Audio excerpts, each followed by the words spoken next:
ওই মুসলমান অহংকারী ধনী আর এক মুসলমানের লাথি মারিয়া তাড়াইয়া দিয়া ঘুমাইছে। রাতের বেলা স্বপ্ন দেখে কিয়ামতের ময়দান কায়েম হয়ে গেছে। কিয়ামতের মাঠে মানুষগুলো সূর্যের গরম, ওদিকে জাহান্নামের আওয়াজ, মানুষগুলো ছুটাছুটি করে কই যাবে, গরম সহ্য করতে পারে না। যেই মুসলমান অহংকারীটা নজর করে দেখে হাসরের মাঠের এক পাশে একটা সুন্দর বিল্ডিং দেখা যায়। সূর্যের গরম থেকে আত্মরক্ষার জন্য দৌড়াইয়া বিল্ডিং এর কিনারায় হাজির। গিয়া কয়, দারোয়ান তালা লাগাইছো কেন, দরজাটা খোল, আমি একটু ভেতরে ঢুকে আরাম করবো, আমি সহ্য করতে পারি না গো। দারোয়ান কয়, এই বিল্ডিং তোমার না, দেখছনি নাম লেখা আছে? কয়, জানি না, বুঝি না, কার নাম? কয়, আল্লাহর পথে গরিবের যারা সাহায্য করবে তাদের জন্য এই বিল্ডিং। আল্লাহর বান্দার ঘুম ভেঙে গেছে। ঘুমের মধ্যে চোখে দেখে পানি, পাগল হয়ে গেছে। কি অপরাধ করেছি, আমার মুসলমান ভাইকে কাঁদাইছি। এইবার সকাল বেলায় হলে দৌড় দিব, সকাল হতে না হতে একটা দৌড় দিয়া মুসলমানের বাড়ির দরজায় গিয়া কয়, ভাই আমারে মাফ কইরা দে, তোর ইফতারি হইছিল নি? কয়, হইছে। কে টাকা দিছে? কয়, তোমার জানিয়া লাভ নাই। কয়, দিছে কে একটু বল? কয়, ওই এলাকার এক বিধর্মী আমারে দিছে। এইবার কয়, আমারে মাফ কর। আমি কি মাফ করবো, আমার তো ইফতারি হয়ে গেছে। ওইবার লোকটা মুসলমান অহংকারী দৌড়াইয়া গেছে বিধর্মীর ঘরে। বিধর্মীর ঘরে গিয়ে কয়, ভাই আমারে বুঝি সর্বনাশ করেছ? বিধর্মীকার সর্বনাশ আমি করি না, হলে তুমি নিজেই সর্বনাশ হয়েছ। কি ব্যাপার? কয়, তুমি কয় টাকা দিছো গরিবের? কয়, জানার দরকার কি, আমি ফিরাইয়া দিতে চাই। কয়, না, আমি তো দাবি রাখিয়া টাকা দেই নাই, তুমি ফিরাইয়া দিবা কেন? গতকালকে লোকটারে কাদাইয়া ফিরাইয়া দিছো, এখন এত মায়া কেন? বিল্ডিং দেখা পাগল হয়ে গেছে। মুসলমান আশ্চর্য হয়ে গেল, বিল্ডিং দেখেছি ঘুমের ঘরে আমি, আর তুমি বিধর্মী কেমনে বুঝছো আমি বিল্ডিং দেখেছি? বিধর্মী কয়, মুসলমান আমাকে আর বিধর্মী বলে ধাক্কা দিস না রে মুসলমান, আমি এখন আর বিধর্মী নাই। বলে, তো কি হয়েছে? বলে, আমি যখন গরিবের টাকা দিছি আমার কলিজাটা ঠান্ডা হয়ে গেছে, কারণ এমন একটা মুহূর্তে আমি সহযোগিতা করেছি যেই মুহূর্ত ইফতারির টাইম। রাতের বেলা যখন আমি ঘুমাইছি, ঘুমের ঘরে দেখি মদিনাওয়ালা নবী হাজির। মদিনার নবী এসে আমার হাত ধরে কয়, কালেমা পড়।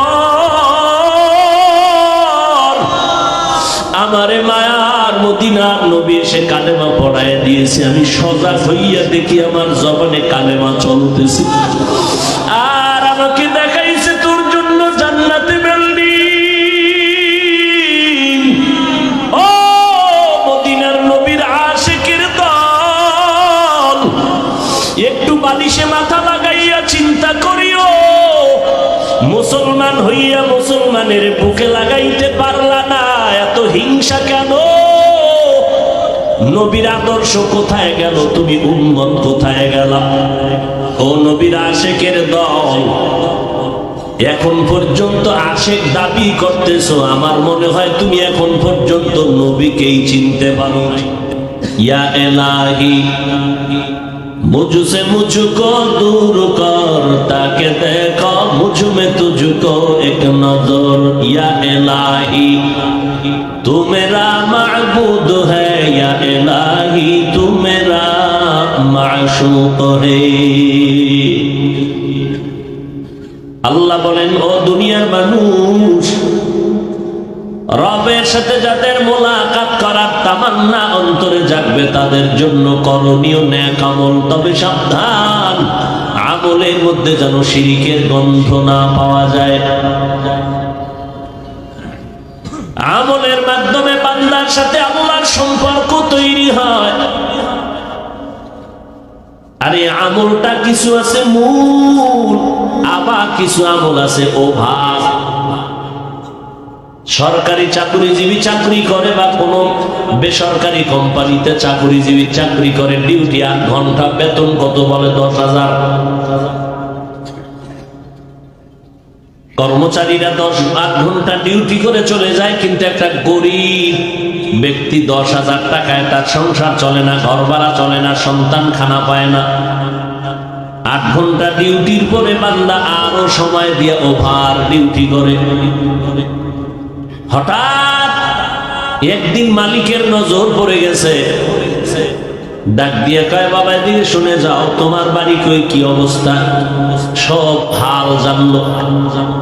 বলে তুমি ডিউটি কয় ঘন্টা? বলে 8 ঘন্টা, বেতন কত? 10,000। এরপরেও কেন তুমি ওভার ডিউটি করো? বলে আমার 10,000 টাকায় হয় না, ঘর ভাড়া, সন্তান, পরিবার। এবার বলে তুমি ভাড়া থাকো নাকি? বলে হ্যাঁ। মালিকের অন্তরে মায়া লাগছে, এই ছেলেটারে আমি মূল ডিউটির বেতন যা পায় দিয়ে তো দেওয়াই হয়, তবে আলাদা কিছু দেওয়া দরকার। বলে তোর জায়গা জমি আসেনি? কয় নাই। বলে 1 কাঠা 2 কাঠা রাখতে কি পরিমাণ টাকা লাগবে? গ্রাম এলাকায় কয় মোটামুটি 10, 12, 15 লাখ হলে হয়ে যাবে। ম্যানেজারকে ডেকে বলে, ম্যানেজার এই ছেলেটাকে, এই ব্যক্তিটাকে 10 লাখ টাকা দিয়ে দাও জমিন কেনার জন্য। ওভার ডিউটির দ্বারা মালিকের মন আকৃষ্ট হয়ে গেছে, মহব্বতের পার্সেন্ট বেড়ে গেছে। মহব্বতের হাদিয়ার কোনো সীমানা নাই। এমনি মূল ডিউটি করিয়া বেতন পায় মাসে 10,000, আর মহব্বতের ধাক্কায় পেয়ে গেল 10 লাখ। আল্লাহ কয় আমি মানুষ বানাইছি ইবাদতের জন্য। দৈনন্দিন 5 বেলার নামাজ পড়বা মূল ডিউটি। ইশরাক, আওয়াবিন, চাষ, তাহাজ্জুদের নামাজ পড়বা তোমরা ওভার ডিউটি। রমজানে রোজা রাখবা মূল ডিউটি। অন্য দিন বৃহস্পতিবারে, সোমবার দিন রোজা রাখবা ওভার ডিউটি। ওভার আমল করতে করতে যারা সামনের দিকে আগায় যাবে, তার উপর আমার আল্লাহ তাআলার একটা কুদরতের মায়ার নজর পড়ে যায়। ওভার ডিউটি করনেওয়ালা রাতের বেলা ঘুমায় না, ভোর রাত্রে আল্লাহর দরবারে হাজিরা দিতে দাঁড়ায় যায়। আমার আল্লাহ প্রথম আসমানে নজর দেন, ওভার ডিউটি করনেওয়ালার উপরে নজর পড়ে যায়। আল্লাহ কয়, ও বান্দা তুই 5 বেলার নামাজ পড়ার পরও তুই এত ওভার ডিউটি কেন করো? কয় আল্লাহ 5 বেলা নামাজের পর আমার মধ্যে মহব্বতের পার্সেন্ট বাড়াইতে চাই, তোমার রহমতের আশায় আরো ইবাদত করি। যত করব তত তোমার মহব্বতের নজর পেয়ে যাব। আল্লাহ বলেন, যা বান্দা আমি অন্যদের তুলনায় তোর উপরে আমি রহমতের দৃষ্টি আরো বাড়ায় দিলাম। দুনিয়ার জীবনে আমি আল্লাহ তোরে অনেক কিছু দিয়া দিলাম। এমন কিছু আল্লাহ দেন যদিও কোটিপতি না, তবে কোটিপতিরা তার গোলাম হতে বাধ্য হয়। ইলমে রায়ে জাজু করদান বেহিসাব, খলকেরা দাদান জবাবে বাসওয়াব। আল্লাহ তাআলা বলেন, যারা রবের মুলাকাত চাও তোমরা নেক আমল করো। যেখানে আল্লাহ ঈমানের বয়ান করেছেন সেখানে আমলের বয়ান করলেন। ইন্নাল্লাযীনা আমানু ওয়া আমিলুস সালিহাত কানাত লাহুম জান্নাতুল ফিরদাউসি নুজুলা। আমার নবীজির কোনো গুনাহ নাই। আম্মা জান আয়েশা রাদিয়াল্লাহু আনহা বলেন, নবী দীর্ঘ সময় নামাজের মধ্যে দাঁড়ায় দাঁড়ায় সময় কাটাইতেন, নফল ইবাদত। আম্মা জান আয়েশা বলেন, পয়গম্বর আপনার কোনো গুনাহ নাই, এরপরেও কেন ইবাদতে সময় কাটায় কষ্ট করেন? মদিনার পয়গম্বর বলেন, আফালা আকুনা আবদান শাকুরা। যেই আল্লাহ আমাকে অনেক নিয়ামত দান করেছেন, ওই ওই আল্লাহর জন্য আমি সামান্য হলেও কি কিছু করব না, আমি কি অকৃতজ্ঞ হয়ে যাব? এটা তো হতেই পারে না। আল্লাহ আমাকে অনেক দিয়েছেন, সেই তুলনায় আমি তো কিছুই দিতে পারি না। মায়ার নবী নামাজে দাঁড়াইলেন, সাহাবী পেছনে দাঁড়ালেন। নবী তেলাওয়াত শুরু করলেন, আলহামদু সূরা শেষ করে সূরা বাকারা পড়া শুরু করলেন। সাহাবী পড়তে, নবী তেলাওয়াত করতেছেন, শুনতেছেন, নামাজ লম্বা হয়ে যাচ্ছে। সূরা বাকারা শেষ করে নবী রুকুর মধ্যে যাবেন, কয় না, সূরা আলে ইমরান শুরু করে দিলেন নবী আমার। তেলাওয়াত চলতেছে চলতেছে চলতেছে, আলে ইমরান পড়ে নবী নামাজের রুকুর মধ্যে যাবেন, কয় না, সূরা নিসা তেলাওয়াত শুরু করলেন। এইভাবে পড়তেছে আমার নবী দীর্ঘ সময় নামাজে দাঁড়ায় রইলেন। কারণ আল্লাহর সাথে বান্দার সম্পর্কের সূত্র হলো, মূল সূত্র দুইটা, একটা হলো কোরআনের তেলাওয়াত আর একটা হলো নামাজ। আর নামাজের মধ্যে দুইটা অবস্থা হলো আল্লাহর সাথে মহব্বতের গভীর কাজ। একটা হলো দাঁড়ানোর সময়, একটা সিজদার সময়। দাঁড়াইয়া বান্দা কোরআন তেলাওয়াত করে, ওই সময় বান্দা আল্লাহর সাথে মহব্বতের বন্ধন মজবুত হয়ে যায়। নবীজি এজন্য দাঁড়াইয়া সময় কাটাইতেন বেশি, তেলাওয়াত করতেন বেশি। সিজদায় গিয়েও দীর্ঘ সময় আমার আল্লাহ পাক রব্বুল আলামিনের মহব্বত ওই সময় জমে যায়। আমলের লাইনে আল্লাহর নবী মুজাহাদা করেছেন। আল্লাহ কয়, বান্দা তুমি নেক আমল করো, কারণ আমল যত বেশি করবা তোমার মহব্বত আমি আল্লাহর পক্ষ থেকে বেশি বেড়ে যাবে। আমল যত বেশি করবে আল্লাহর মহব্বত তার মধ্যে তত বেড়ে যাবে। এই আমল দুই প্রকার, নেক আমল, বদ আমল। ফরজ, ওয়াজিব, সুন্নাত, মুস্তাহাব, জায়েদা, মুআক্কাদা সব নেক আমল। হারাম, মাকরুহ, তাহরিমি, তানজিস, গুনাহে সগীরা, কবিরা, জায়েজ, নাজায়েজ, শিরিক, বিদআত, কুফর সব বদ আমল। বদ আমল আবার দুই প্রকার, ফাহশা আর মুনকার। ইন্নাস সালাতা তানহা আনিল ফাহশাই ওয়াল মুনকার ওয়া লাযিকরুল্লাহি আকবার। নিশ্চিত নামাজ মানুষকে সমস্ত পাপের কাছ থেকে ফিরায় রাখবে। ফাহশা ও বদআমল, মুনকার ও বদআমল। ফাহশা এবং বদআমল যেগুলো বোঝার জন্য বিবেক যথেষ্ট, দলিলের প্রয়োজন হয় না। মুনকার এমন বদআমল যেগুলো সমাধানের জন্য দলিলের প্রয়োজন হয়, বিবেক যথেষ্ট হয় না। গালি দেওয়া বদআমল, মিথ্যা বলা বদআমল, এগুলো বিবেক বুঝে ফেলছে। কারণ দুনিয়ার কোনো বেঈমান গালি পছন্দ করে না, মিথ্যা পছন্দ করে না। মা বাবায় মিথ্যা বলবে, সন্তান মেনে নেয় না, গালি দিবে মেনে নেয় না। কিন্তু কিছু বদআমল আছে যেগুলো দলিল ছাড়া সমাধান করা যায় না। যেমন সিজদা করা একটা নেক আমল। সিজদা করা বদআমল না নেক আমল? সিজদা যদি কেউ মাজারে দেয় নেক আমল। কথা বলে, সিজদা যদি কেউ বটগাছে দেয়, কবরে দেয়, কোন পীর সাহেবের কদমে লাগায়, নেক আমল। কি আমল? কিন্তু যারা পীর সাহেবের কদমে সিজদা করে, কবরে মাজারে সিজদা করে, তারা কি বদআমল মনে করে? তারা তো সওয়াব মনে করে। আপনি কি আর যদি বলেন বন্ধ কর তোর সিজদা, কেন? বলে শিরক। আল্লাহ যা পাবেন ওই জিনিস অন্যকে দেওয়ার নাম শিরক। আল্লাহর মতো আরেকজন আল্লাহ আছে মনে করার নাম শিরক। আল্লাহর ক্ষমতার মতো আরো কারো ক্ষমতা আছে মনে করার নাম শিরক। যারা শিরিক করবে তাদের নাম মুশরিক। মুশরিকদের জন্য আল্লাহ পাক বলেন জান্নাত হারাম। ওয়া মান ইউশরিক বিল্লাহ ফাকাদ হারামাল্লাহু আলাইহিল জান্নাহ। শিরকের গুনাহ বড় মারাত্মক।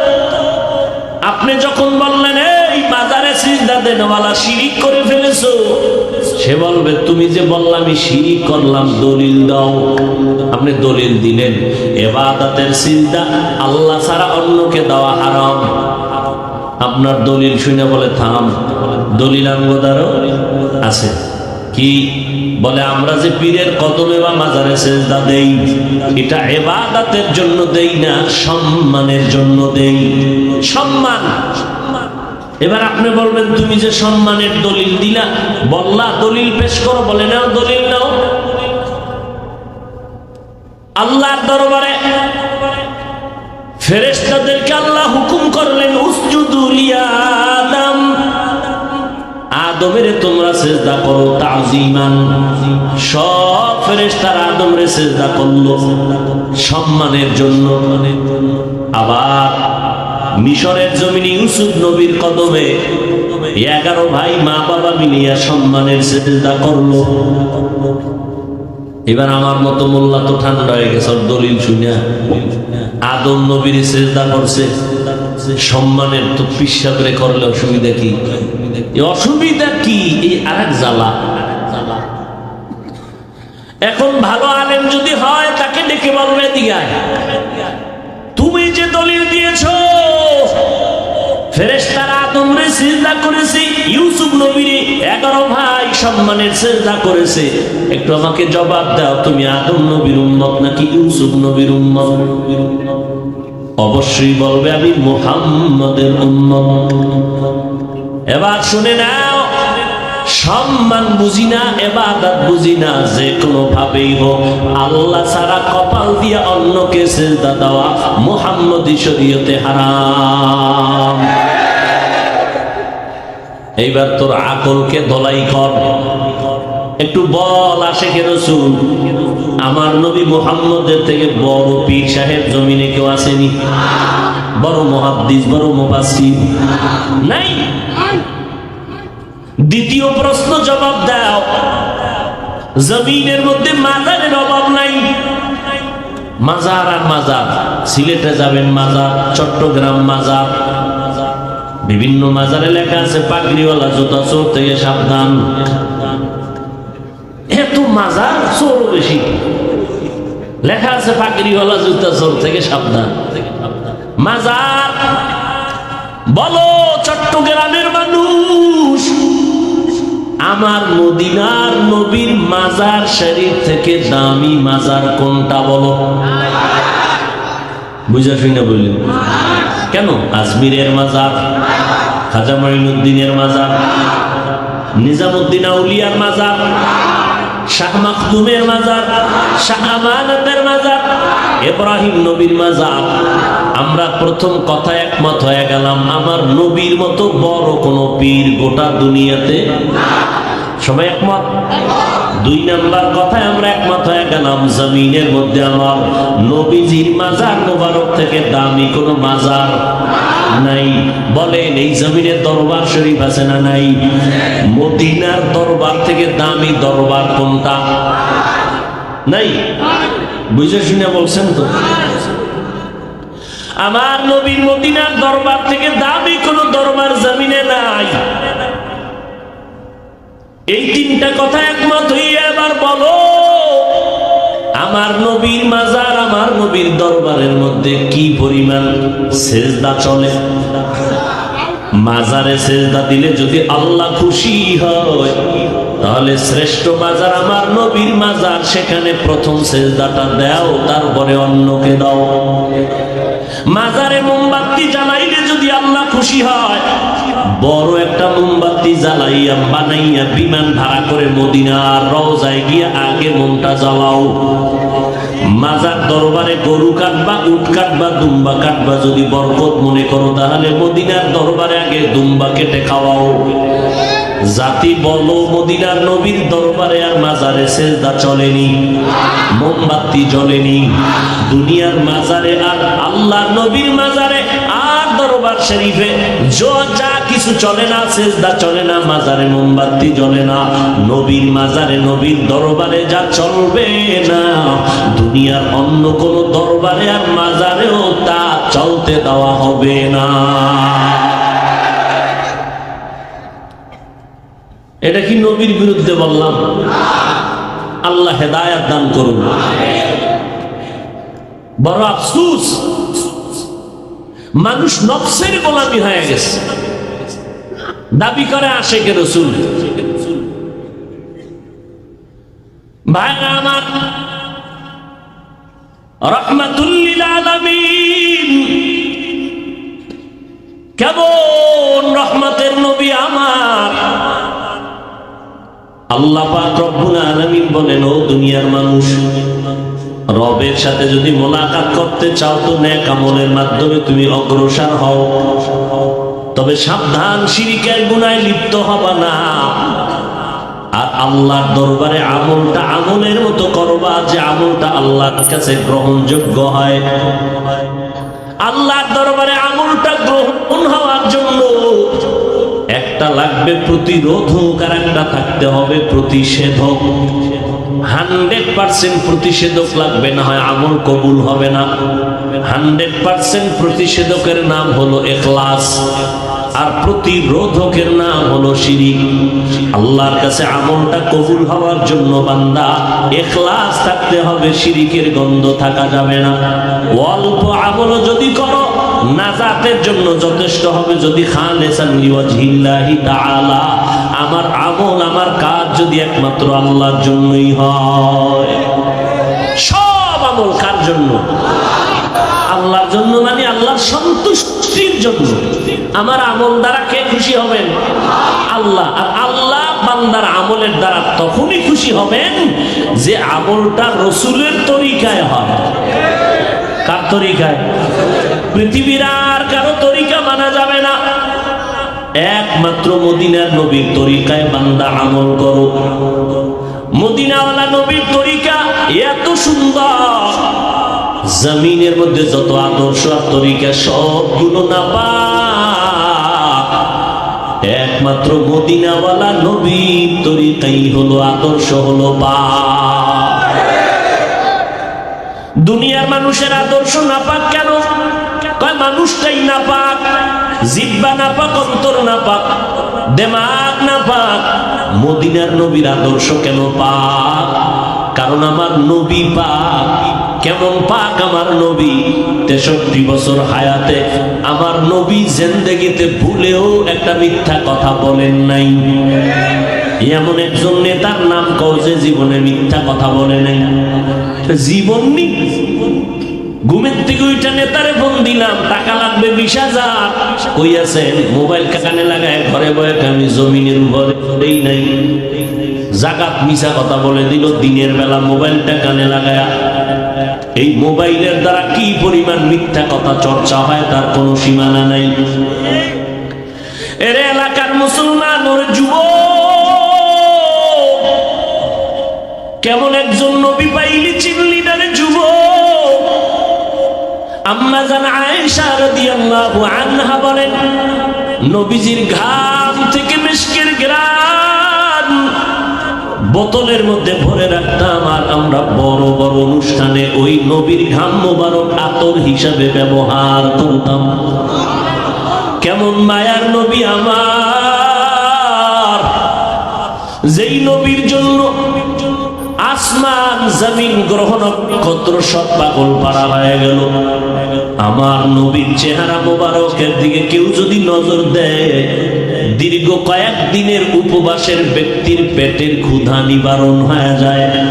কেমন একজন নবী আমার, যেই নবীর জন্য গর্তের পিপিলিকা পর্যন্ত আল্লাহর কাছে আরজি করে নবীর রওজা দেখবে, বাইতুল্লাহ দেখবে। কেমন একজন নবী পেয়েছরে যুবক, কপাল বড় খারাপ, সেই নবীকে চিনতে পারো নাই।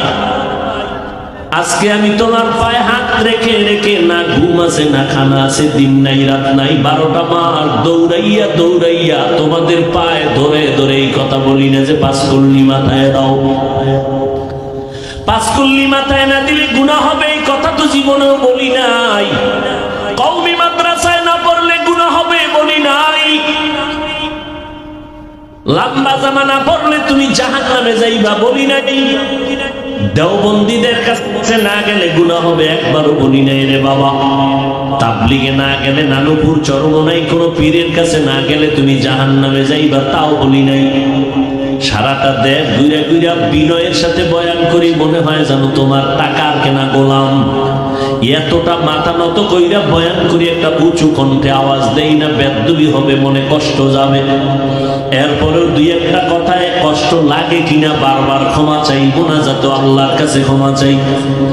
এত বিনয়ী হইয়া গোটা জাতিকে দুইটা শব্দ কলবে ঢুকাইতে চাই, দুইটা স্লোগান কলবে ঢুকানোর জন্য সারা দেশে দৌড়াই। এক নাম্বার স্লোগান, এরে আল্লাহর গোলাম, দুনিয়াতে যতদিন বেঁচে থাকবা গোলামি করবা আমার আল্লাহ, জমিনে যতদিন বেঁচে থাকবা আদর্শ মানবা মদিনাওয়ালা নবী। আর কারো গোলামি চলবে না, মদিনার নবীর আদর্শ ছাড়া আর কোনো আদর্শ মানা যাবে না।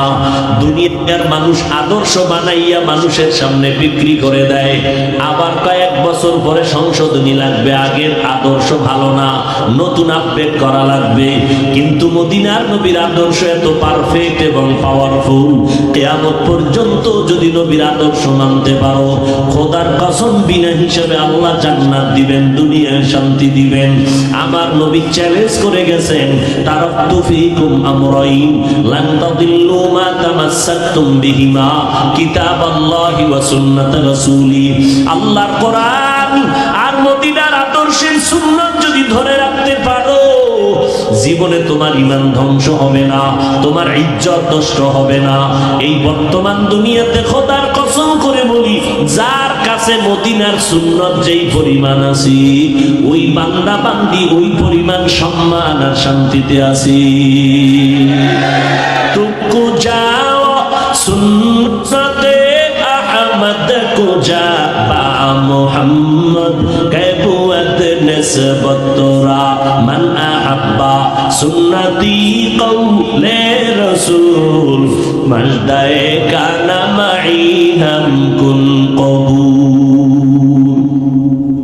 ও ভাইজান, এই জমিনের মধ্যে আমার নবী 23 বছরের যে আদর্শ রেখে গেলেন, যুবকদেরকে বলবো, বাবারা, নবীজির রেখে যাওয়া সুন্নতের আমল কি হিন্দু ভাইরা করবে?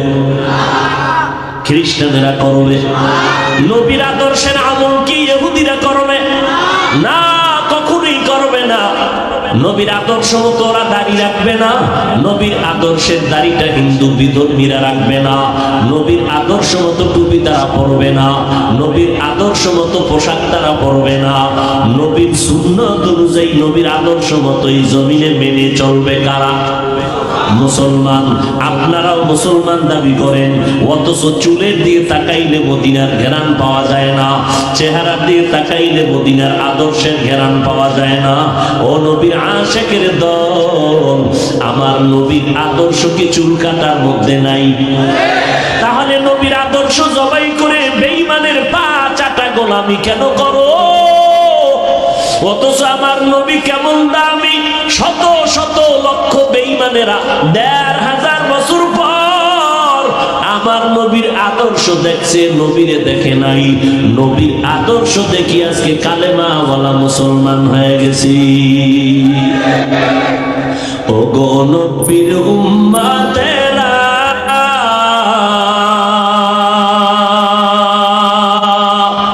হয়ে আজি দিশাহারা,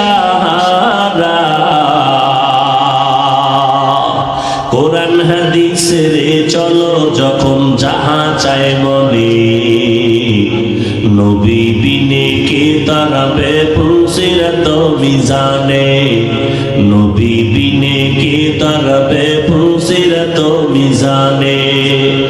উম্মতের কান্ডারি নবী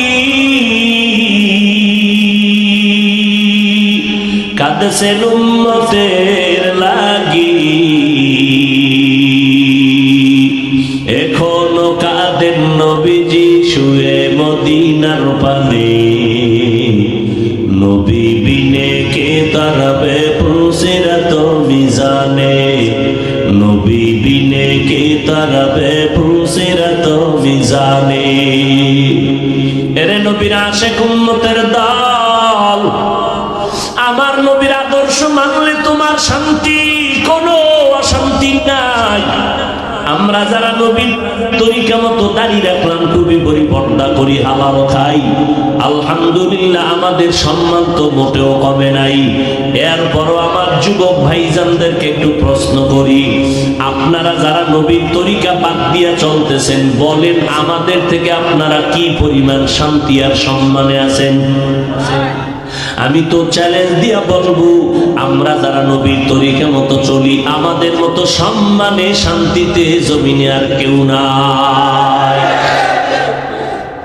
সমস্ত বিধর্মীরা ভেতরে ভেতরে চায় কোরআনের আওয়াজ বন্ধ হয়ে যাক, মাদ্রাসা বন্ধ হয়ে যাক, নবীর আদর্শ বন্ধ হয়ে যাক। এরপরে এত দুশ্মনীর মাঝেও তো আলহামদুলিল্লাহ আমরা তো না খাইয়া মরি নাই। এত বড় মহামারী করোনা গেল, কত চাকরিজীবীর চাকরি নাই, ব্যবসায়ীর ব্যবসা বন্ধ, আলহামদুলিল্লাহ কোরআনের কোন মাদ্রাসা এখনো বন্ধ হয় নাই। যার কাছে রাসূলের সুন্নাত যেই পরিমাণ আছে, ওই বান্দা ওই পরিমাণ সম্মান আর শান্তিতে আছে। টাকায় শান্তি দেয় না। ওই 10 তলা বিল্ডিং করে কি লাভ হবে, যেই বিল্ডিং এর দরজার সামনে দুদকের চিঠি এসে হাজির। ওই টাকা পয়সার মালিক হয়ে কি লাভ হবে, যেই টাকার পেছনে গরিবের চোখের পানি, গরিবের কলিজা আঘাত মেরে তুমি টাকা নিয়া বলো ওই টাকা দিয়ে কি শান্তি হবে রে বাবা? ও আল্লাহর বান্দা, শান্তি আমার আল্লাহ দিবেন, তবে মুহাম্মদের আদর্শ মানতে হবে, না হয় হবে না। মুহাম্মদের আদর্শ এত সুন্দর, ও আল্লাহর বান্দা, নবীর আদর্শের টুপি দাঁড়িয়ে এত সুন্দর। আজকে যারা নবীর সুন্নাত অনুযায়ী চলে, তাদের মতো সুন্দর আর কাউকে লাগে না রে বাবা। ও যুবক, আমি বলি না তুমি মাদ্রাসায় আসো, স্কুল কলেজ বন্ধ করে দাও, না, একবারও বলি না। বরং তুমি স্কুলে পড়ো, কলেজে পড়ো, ডাক্তারি পড়ো, ইঞ্জিনিয়ারিং পড়ো, আমি দোয়া করি আলহামদুলিল্লাহ এই লাইনটায় থাকো। তবে অনুরোধ একটা, মা বাবার দোয়া নিয়ে চলবা, উলামায়ে আহলে হকের পরামর্শ নিয়ে 5 বেলার নামাজ পড়ো। বলতে পারো যুবক ভাই, কেমনে করবে, এত ব্যস্ত? তোমাকে দিয়া বুঝাই, তোমার ক্লাসে ছেলে মেয়েরা স্কুল কলেজে পড়ুয়া, 5 বেলার নামাজ পড়নেওয়ালা। মিথ্যা কথা বলবা না, সত্য বলো, আসেনি? তোমার স্কুল কলেজের ছেলে মেয়েরা যদি লেখাপড়ার পাশাপাশি 5 বেলার নামাজ পড়ে, বলো বাবা তুমি কেন পারবা না?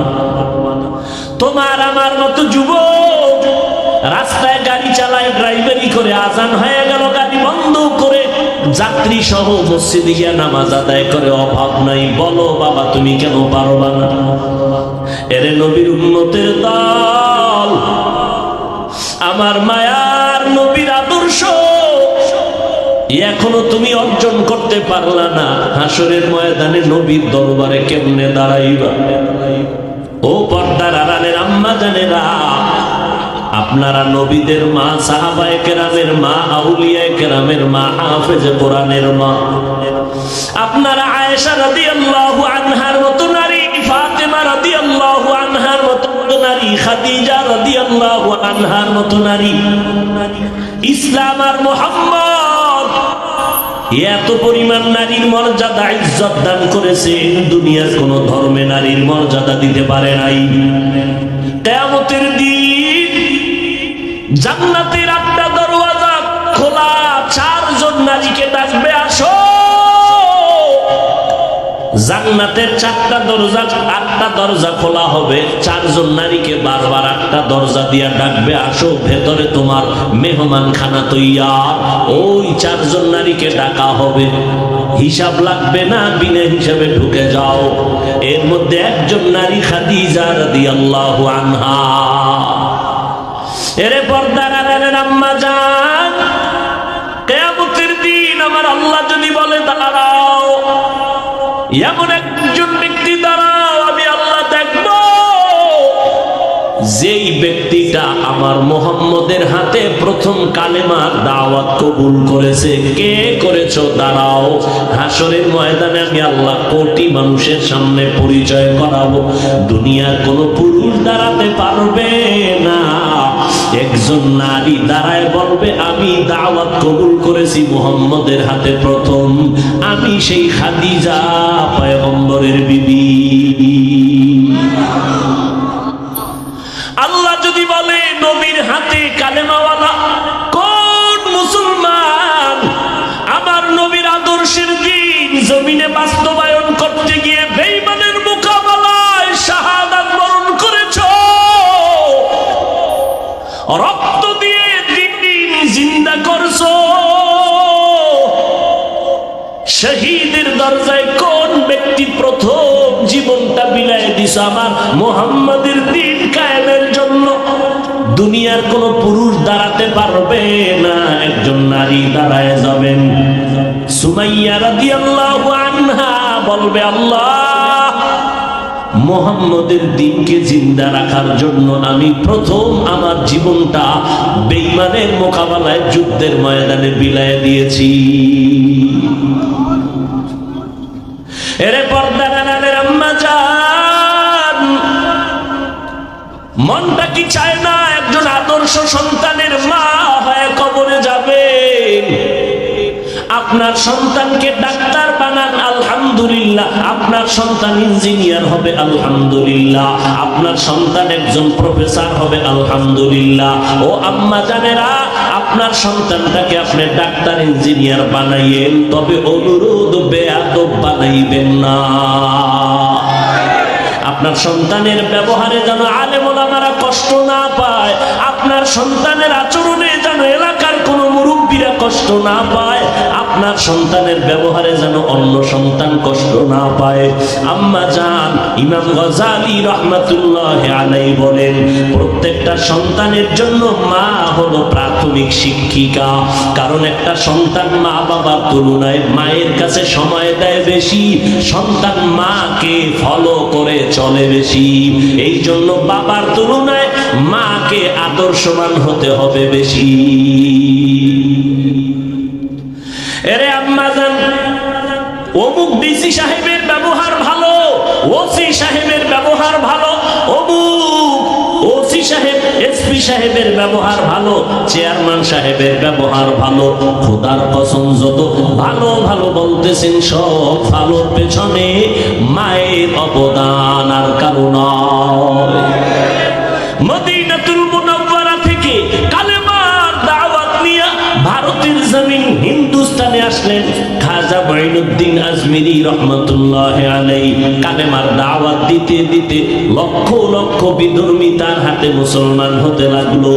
খাজা মঈনুদ্দিন চিশতি আজমিরি রহমতুল্লাহি আলাইহি মায়ের কাছে গিয়ে আনন্দিত। মা ডেকে বলে, ও মঈনুদ্দিন এত আনন্দিত কেন?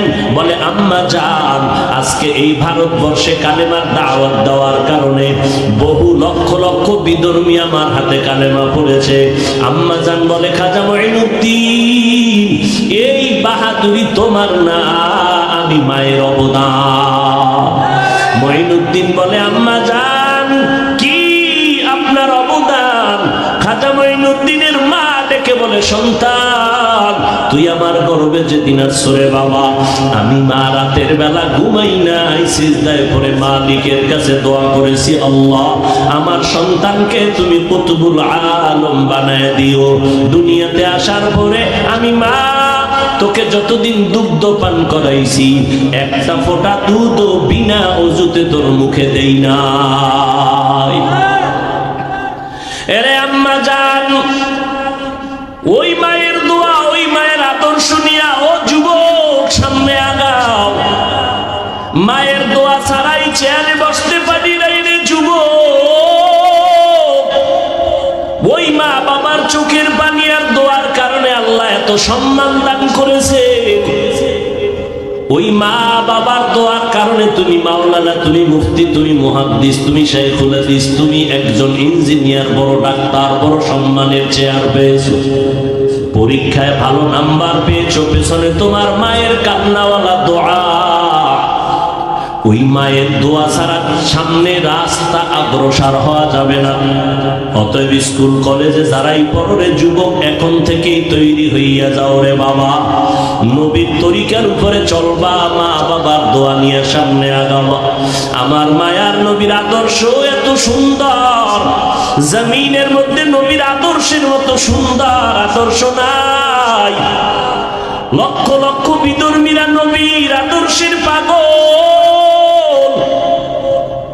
আল্লাহর এক বান্দা রোজা রাখছে, ঘরের মহিলা রোজাদার, বাচ্চাগুলো পর্যন্ত রোজা রাখলো, কিন্তু গরিব মানুষ ইফতারি করবে এইরকম কোনো আঞ্জাম নাই, আয়োজন নাই, টাকাও নাই।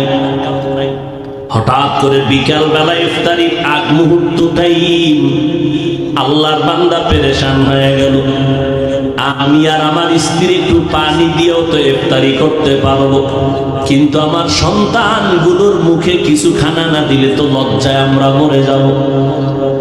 কই পাই টাকা, কই পাই খানা, আমি গরিব। আল্লাহর বান্দা পাগলের মতো হয়ে গেল। দেখি কোন বন্ধু বান্ধবের কাছে একটু ধার টাকা নিয়ে ইফতারির আয়োজন করা যায়নি।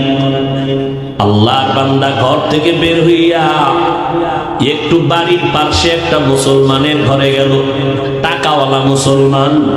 গিয়া বলে, ভাইজান আমি গরিব মানুষ, আজকে রোজা রাখছি, কিছু ইফতারির আয়োজন করব, কিছু টাকা আমাকে ধার দেন।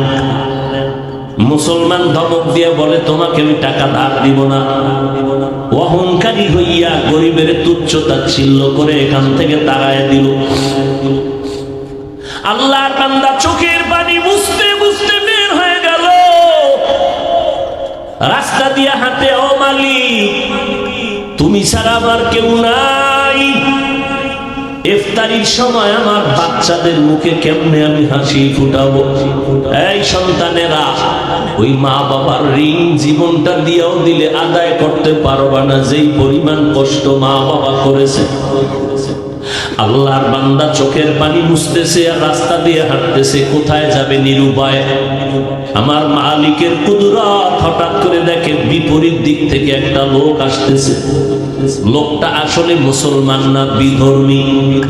যখনই মুসলমানের সামনে মুখোমুখি হয়ে গেল, মুসলমান এড়াইয়া যাওয়ার চেষ্টা করলো। বিধর্মী লোকটা দাঁড়ায় বলে, ভাইজান দাঁড়াও, কোথায় তুমি যাইতেছো?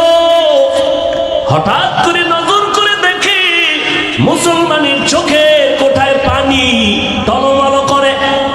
বলে, ভাইজান তুমি কি কষ্ট পাইয়া কই যাও? বলে, তুমি বিধর্মী, তোমাকে বলে কি লাভ হবে বলো? বলে, লাভ হোক না হোক একটু বলো রে বাবা।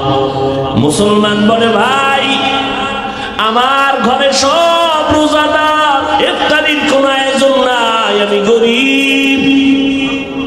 আমার পাশে এক মুসলমানের কাছে গেলাম, সে আমারে ধাক্কা দিয়া তাড়ায় দিল। মুসলমান মুসলমানের কলিজায় আগলায়া ধরবে, বুকের সাথে বুক মিলাবে, কিন্তু কি এক আদর্শ! আমি মুসলমান, আপনিও মুসলমান, আপনার মাথার টুপি একরকম, আমার টুপি আর এক রকম। এই শুধু এতটুকু ব্যবধানের কারণে কিছু মুসলমান আমাদের সালাম দেয় না, আমরা সালাম দিলেও তারা নেয় না।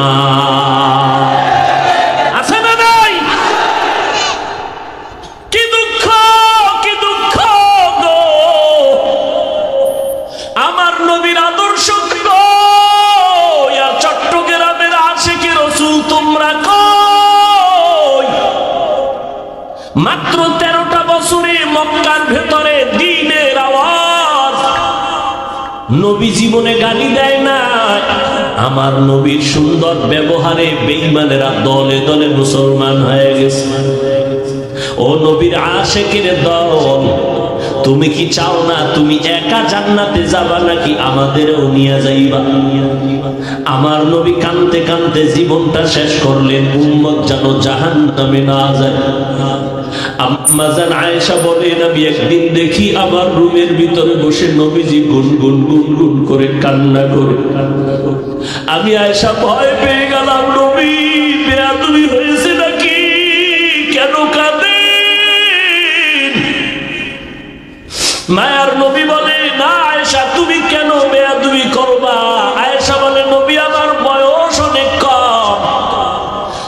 বছরে আপনার সাথে আমার বিবাহের বন্ধন হয়েছে, 9 বছরে আমি আপনার ঘরে আসলাম।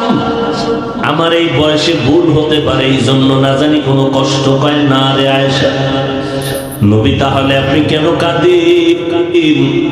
মায়ার নবী বলেন, আয়েশা, হাসরের ময়দানের ভয়ঙ্কর অবস্থার কথা মনে পড়েছে, জন্য কাঁদি।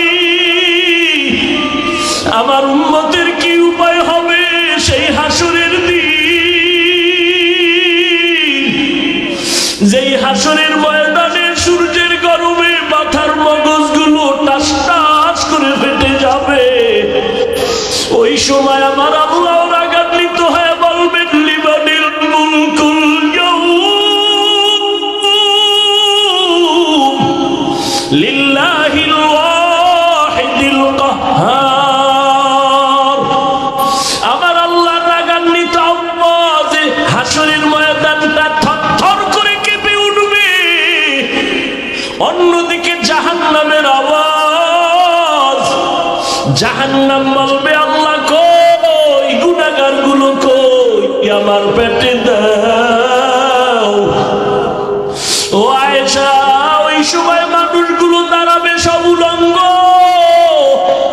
সূর্যের গরমে মাথার মগজগুলো ভাতের মানের মতো ফুটতে শুরু হয়ে যাবে।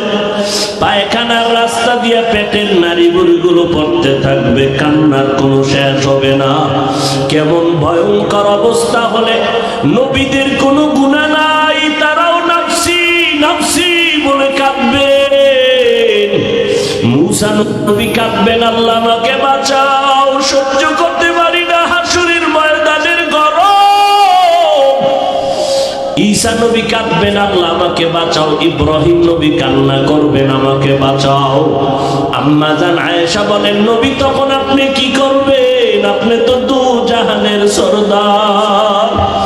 মায়ার নবী কাঁদেন আর বলেন, আয়েশা, ওই মুসিবতের সময় আমি মাকামে মাহমুদে সিজদায় পড়ে কাঁদবো আর বলবো, আল্লাহ আমার উম্মতের বাঁচাও।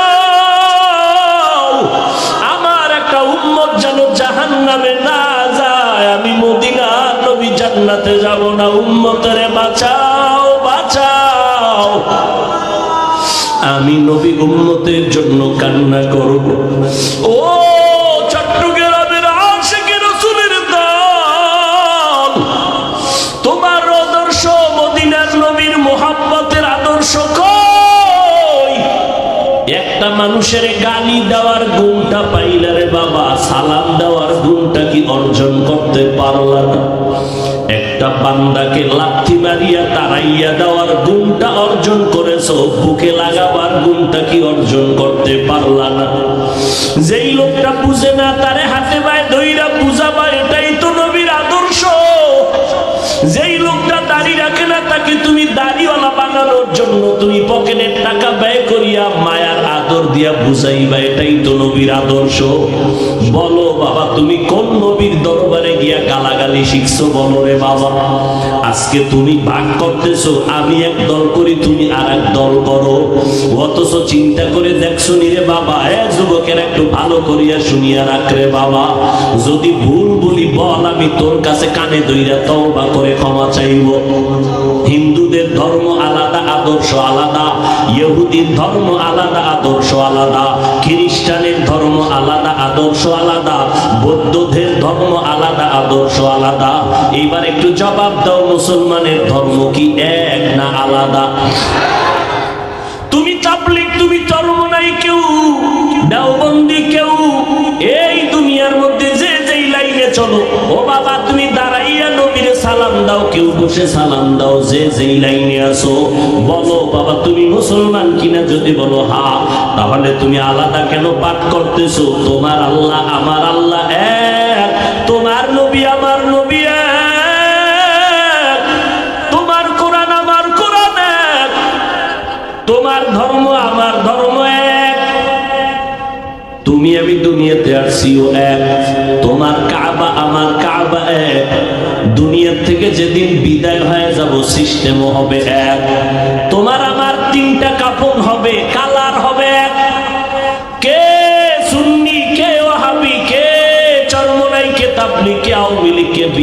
কে ধনী কে গরিব।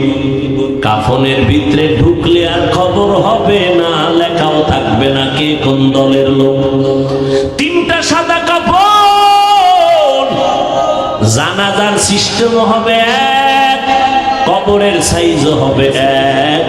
ওই কবরে রাখার পরে সবাইকে প্রশ্ন করবে তিনটা, তাও এক। তুমি হিন্দু না মুসলমান, নাকি তুমি তাবলিগলা না চরমনাই, না তুমি পাস করলি না গোলটুবি না সবুজ না সাদা, কোনো ভেদাভেদ নাই। কবরের ফেরেশতা তিনটা প্রশ্ন সবাই বেলায় করবে। রবের পরিচয় দাও, ধর্মের পরিচয় দাও, রাহমাতুল লিল আলামিনের পরিচয় দাও। এই তিনটা প্রশ্নের জবাব যারা দিতে পারবে, তোমার আমার মায়ার নবী বলেন তার কবর হবে রওজাতুম মির রিয়াজিল জান্নাহ। আর এই তিনটা প্রশ্নের জবাব যদি দিতে না পারো, তার কবর হবে হুফরাতুম মিন হুফারিন নার। ও আল্লাহর বান্দা, আমার নবীর আদর্শ কেন এখনো অন্তরে ঢুকাইতে পারো নাই? আমার নবীরে গালি দিত, নবী তার কাছে বেশি যাইতেন, নবী তার জন্য বেশি বেশি দোয়া করতেন। আজকে তুমি আমারে গালি দিলে 13 বার, বলো আল্লাহর কাছে হেদায়েতের দোয়া করছো কয়বার? গালি দিয়েছো শত শতবার, বলো তাহাজ্জুদ পড়িয়া মাওলার কাছে হেদায়েতের দোয়া করেছো কয়বার?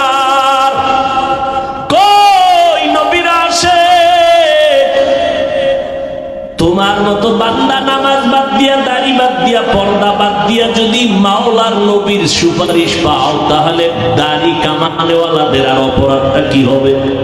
এরে নবীর উম্মতের দল, আল্লাহর বান্দা কাঁদতেছেন, কিন্তু বিধর্মীর অন্তরে মায়া জন্ম হয়ে গেছে। মনে আসেনি?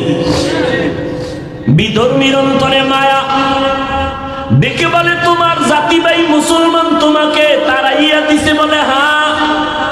তুমি যদি মনে কিছু না নাও, আমি তোমারে কিছু টাকা দেই, দান পারলে দিও, না পারলে দাবি নাই, যাও তুমি ইফতারির আয়োজন করো। আল্লাহর বান্দা গরিব, চোখের পানি মুছতে মুছতে যায়, দ্রুত গতিতে হালকা পাতলা ইফতারির আয়োজন করলো।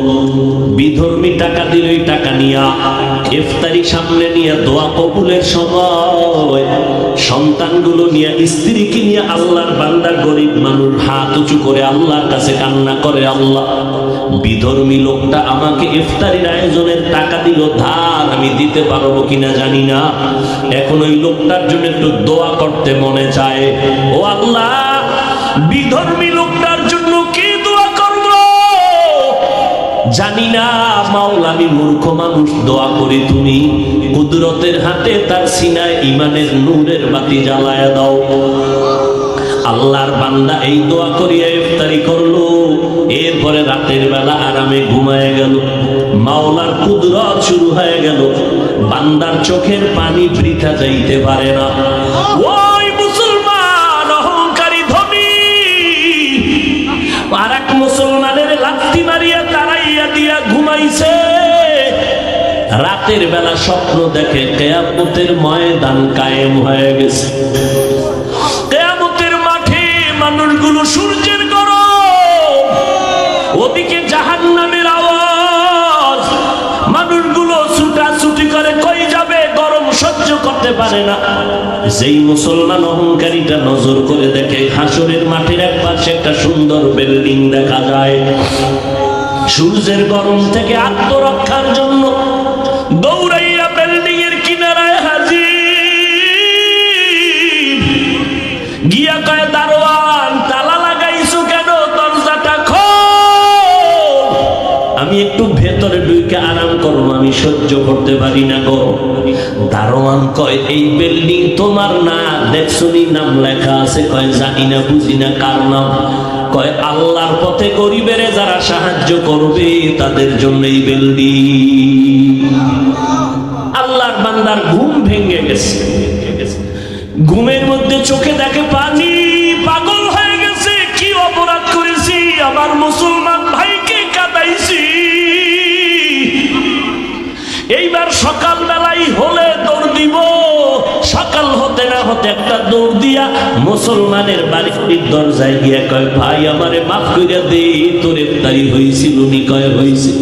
কে টাকা দিছে? কয় তোমার জানিয়া লাভ নাই। কয় দিছে কে একটু বল। কয় ওই এলাকার এক বিধর্মী আমারে দিছে।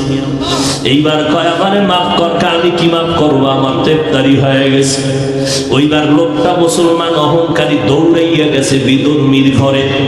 বিধর্মীর ঘরে গিয়ে কয় ভাই আমারে বুঝি সর্বনাশ করেছ? বিধর্মীকার সর্বনাশ আমি করি না, হলে তুমি নিজেই সর্বনাশ হয়েছ। কি ব্যাপার? কয় তুমি কয় টাকা দিছো গরিবের? কয় জানার দরকার কি? আমি ফিরাইয়া দিতে চাই।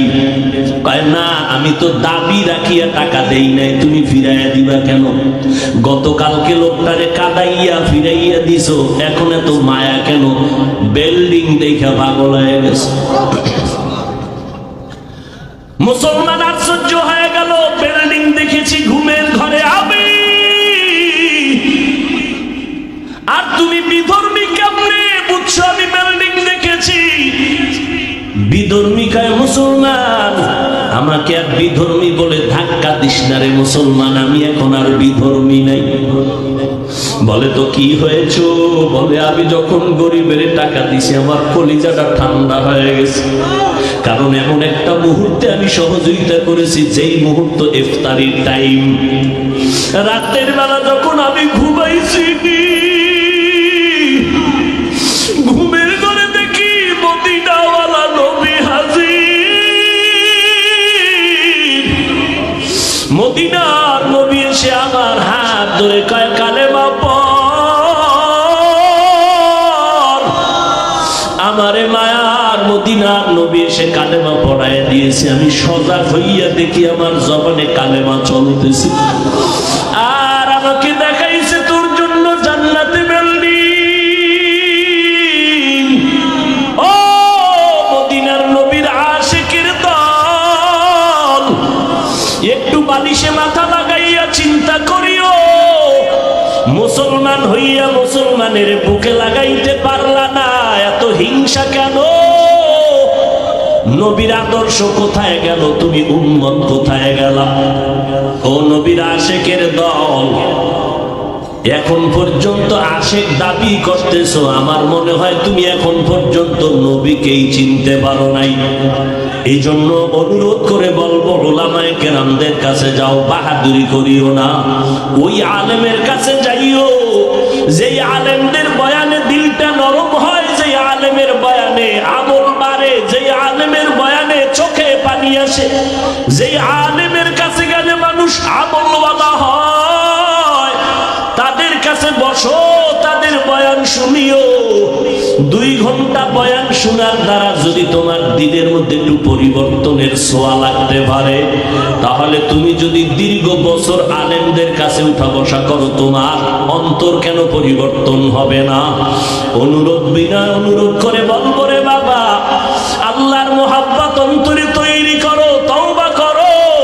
পেছনে যত অন্যায় করেছো, কারে জানি কষ্ট দিয়েছো, কার চোখের পানি জানি ফালাইছো, এখনো সময় আছে, তওবা করে নাও।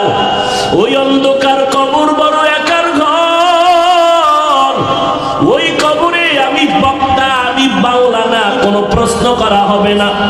ওই সাদা কাপড় যখন পরাইবে, আমার গায়ের জামাটা পর্যন্ত বেলেট দিয়া কেটে কেটে আমার আপনজন রেখে দিবে। ওই কবরে যদি জবাব দিতে পারি আমার রব আল্লাহ, আমার ধর্ম ইসলাম, আমার নবী মুহাম্মদ, তো জান্নাত পাবো। কিন্তু যেই গুনাহগার হইয়া রওনা দিতেছি কবরের জগতে, গুনার কারণে আমার হাত না পাক, চোখ না পাক, জিহ্বা না পাক, অন্তর না পাক, আমার ভেতরে অহংকারের গুনাহ, হাসাদের গুনাহ, হিংসার গুনাহ, গীবতের গুনাহ, আমি এই অবস্থায় তওবা না করিয়া যদি কবরে যাই, আমাকে যখন প্রশ্ন করবে রবের পরিচয় দাও, আমি বলবো হা হা লা আদরি, আমি কিছুই জানি না। আমাকে যখন প্রশ্ন করবে ধর্মের পরিচয় দাও, আমি বলবো হা হা লা আদরি, আমি কিছুই জানি না। আমাকে যখন নবীর দেখায় বলবে চিনো, আমি তো নবীর সুন্নাত অনুযায়ী চলতে পারি নাই, আমার চুলের মধ্যে নবীর আদর্শ নাই, দাড়ির মধ্যে আদর্শ নাই, পোশাকের মধ্যে মদিনার আদর্শ নাই, রক্ষা মধ্যে নবীর আদর্শ নাই, জুতা পরার মধ্যে নবীর আদর্শ নাই, খানার মধ্যে নবীর আদর্শ নাই, ব্যবসায় নবীর আদর্শ নাই। সুদ খাইয়া ঘুষ খাইয়া বেপরদায় চলে গালাগালি করে গীবত করে জীবনটা নষ্ট করে ফেলতেছি। এই অবস্থায় কবরে গেলে নবীরে দেখিয়ে তো বলবো হা হা লাদ্রি, আমি কিছুই জানি না। আল্লাহর নবী বলেন সাথে সাথে আবার আল্লাহ অর্ডার দিবে, গাইবি আওয়াজ দিয়া বলবে ফেরেশতারা এই নাফরমানের জিজ্ঞাসা করার দরকার নাই, ওকে ধর। এই নাফরমানের দুনিয়াতে আমি আল্লাহ কম সুযোগ দেই নাই। আমার দেওয়া পানি, আমার দেওয়া বাতাস, আমার দেওয়া সূর্যের আলো, চাঁদের আলো, আমার দেওয়া গাছের ফল, জমিনের ফসল, নদীর মাছ খাই একবারও আলহামদুলিল্লাহ বলে নাই। আলেম ওলামারা পায়ে ধরে ধরে নামাজের কথা বলতো, এক ওয়াক্ত নামাজ পড়ে নাই, বরং বিরোধিতা করেছে। এখন আর দেরি না করিয়া এই নাফরমানের কবরে জাহান্নামের বিছানাটা দাও, জাহান্নামের সাথে রাস্তা বানায় দাও। আল্লাহর নবী বলেন আল্লাহ রাগান্বিত হইয়া সে একবারে বলবে ও কবরের মাটি, এই গুনাহগারের দুই পার্শ্ব থেকে জোরে জোরে চাপ দাও। ও আল্লাহর বান্দার একটা মশার কামড় সইতে পারি না, দুনিয়ার গরম সইতে পারি না, কবরের মাটির চাপ কেমনে সহ্য করবা রে বাবা। ও যুবকেরা পায়ে হাত রেখে বলি স্কুলে পড়ো, কলেজে পড়ো, চাকরি করো, বাধা নাই, নামাজটা ছাড়িও না, মা বাবার সাথে বেয়াদবি করবা না, ওলামায়ে কেরামের বিরোধিতা করে গুনাহগার হবা না, একে অপরের আপন বানাইয়া দোয়া নিয়ে চলো, মুসলমান মুসলমান ভাই ভাই হইয়া চলো, হিংসা অন্তর থেকে দূর করে দাও। পেছনে যদি অপরাধ করিয়েই থাকো আজকে থেকে তওবা করো, আর নামাজ ছাড়বা না। আমার মাওলাকে মন দিয়া মনে মনে তওবা করো আর ডাকো হে মালিক। এই ময়দানে মনে হয় আমার মতো গুনাহগার কেউ নাই, আমারে কত সম্মানের চেয়ার দিয়া বসাইছে, যদি জানতো আমি কত বড় গুনাহগার আমাকে কেউ চেয়ারে বসাইতো না।